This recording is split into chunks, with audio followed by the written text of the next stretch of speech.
General discussion on the budget for 2023-24 financial year. Sir, I rise to oppose this budget proposals for the financial year 23-24 because these proposals of this budget is not addressing the genuine concerns of the people of India, in particular regarding unemployment, poverty and inflation. The proposals envisaged in the budget is not sufficient to address all these main general issues which is concerning the downtrodden, the most of the population of our country. Sir, it may kindly see the speech of the Honorable Finance Minister, Madam, begins with the sentence, I quote, "We envision a prosperous and inclusive India in which the fruits of development reach all regions and citizens, especially our youth, women, farmers, other backward communities, scheduled castes and scheduled tribes," unquote. Madam, Finance Ministry speaking about the inclusive growth in our budget. Special paragraphs are also being enunciated in the budget speech. But if you go through micro-level scrutiny of the speech, it is seen that the term minority is deliberately avoided in the inclusive development which is being envisaged in the budget speech of Honorable Finance Minister.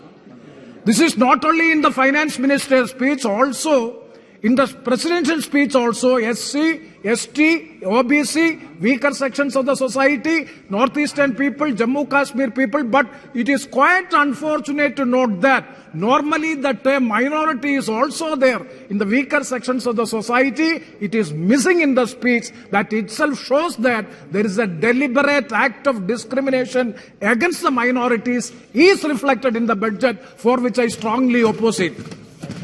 The main allegation I would like to pose is that the budget is not, proposals are not sufficient to meet the purposes envisaged in the preamble or in the preface of the budget. Why it is so? Because I do appreciate the government and the finance minister for maintaining the fiscal deficit at 6.4% and maintaining the growth at 7%. Yes, the country is having a very good economic growth.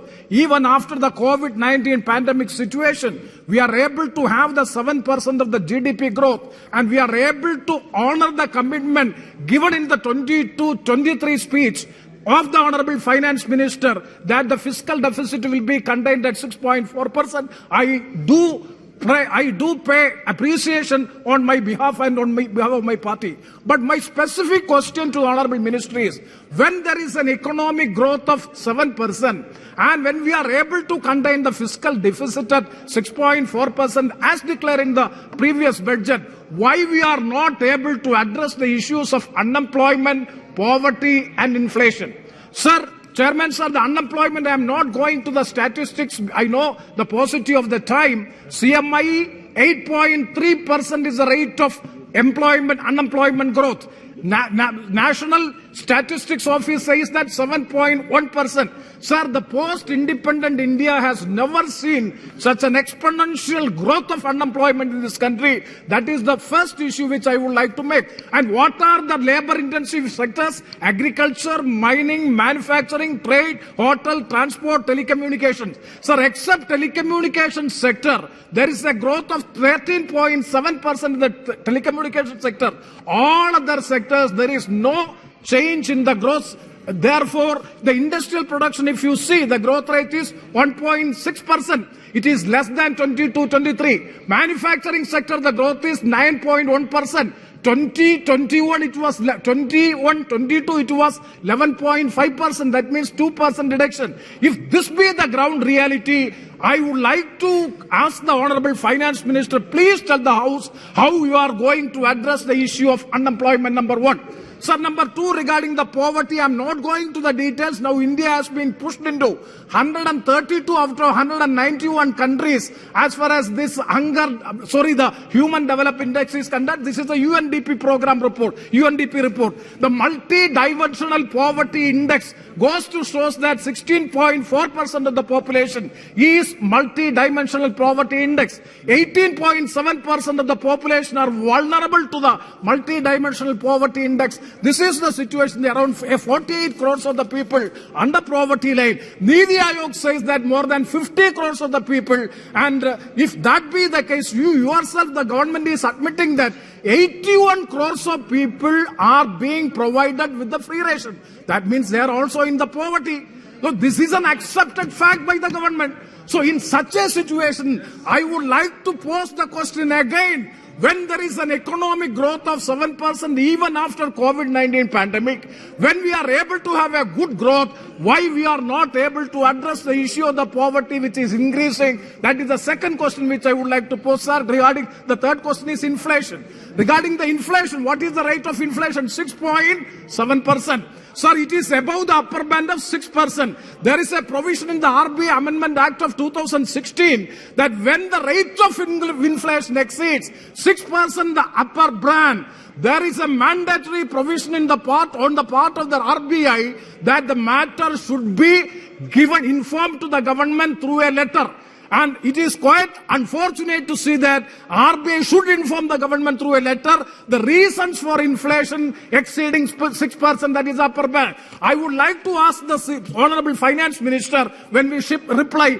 First question is whether the RBI had written to you regarding the reasons for the inflation.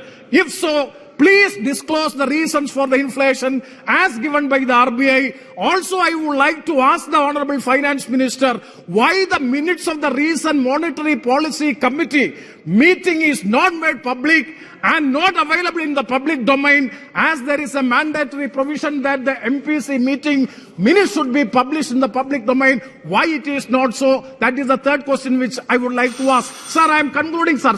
Sir, Chairman, sir, 1 second. So the basic principles of your liberalized economic policy is wealth creation will give employment and development, or leads to employment and development. Unfortunately, that is missing in our country. I am not going to the current account deficit. I am passing on it, sir. But one last one is regarding the direct taxes. Sir, I may be given 2 minutes. I will conclude just by elucidating an example. So the tax proposal, the direct tax proposal, the Honorable Prime Minister as well as the entire Treasury benches were thumping the desk when an announcement, populistic announcement made by the Honorable Finance Minister, up to 7 lakh there is no income tax. Sir, this is also a jumla. I will explain, sir. If you are having an income of 9.5 lakhs in the present tax regime, you are entitled to have 4.5 lakhs of deduction and exemption, then you need not pay any pi of tax.